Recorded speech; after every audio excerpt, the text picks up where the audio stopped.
The Legend of Zelda: Breath of the Wild was one of the most anticipated games of 2015 and 2016 and 2017. But despite a number of delays, it seemed that the hype for this game only grew stronger. So how did this experiment in open world game design and breaking the conventions of Zelda compare to expectations? Find out in this review.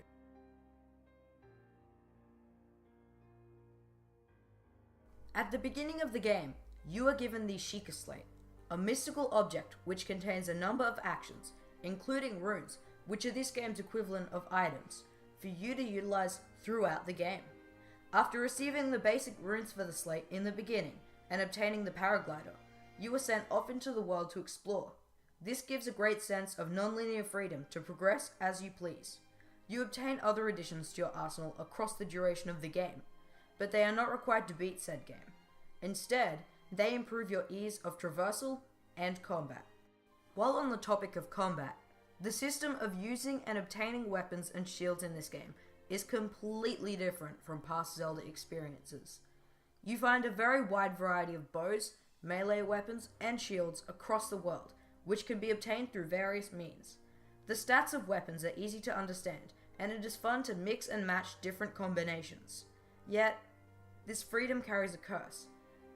Every one of these weapons and shields you obtain has a certain number of uses before it will break.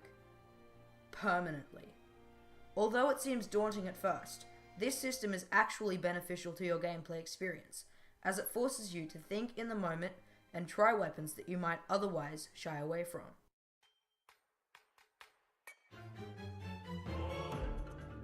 This game's difficulty peaks and falls due to its non-linear nature. Although being destroyed by something you were underprepared for is frustrating, there is no better feeling than returning to take down a task which once intimidated you. Breath of the Wild has one of the largest maps in any open world game, and in said world, there is enough content to distract you from the main story for hours at a time. While adding collectibles helps to expand what is actually a shorter core experience than past entries, there are so many that it makes completing this game 100% a repetitive nightmare. Looking at you, Korok Seeds.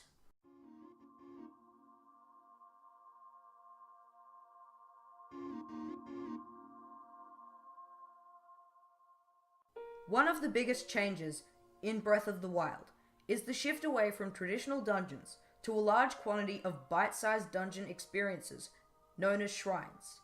These are enjoyable, although they just can't compare to larger scale dungeons.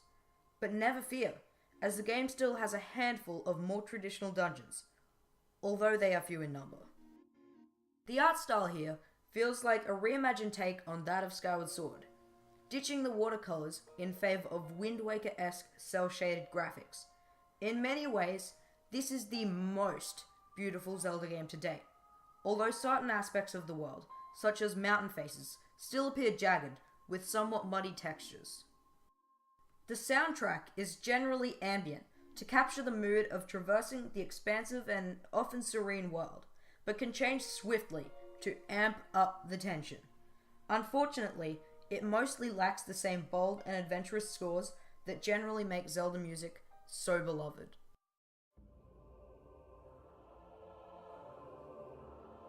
The Legend of Zelda: Breath of the Wild is not a perfect game, as many are claiming, but its ability to immerse you in its world and mechanics is one that will surely stand the test of time.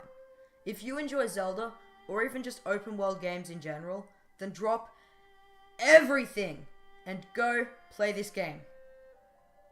It will not disappoint.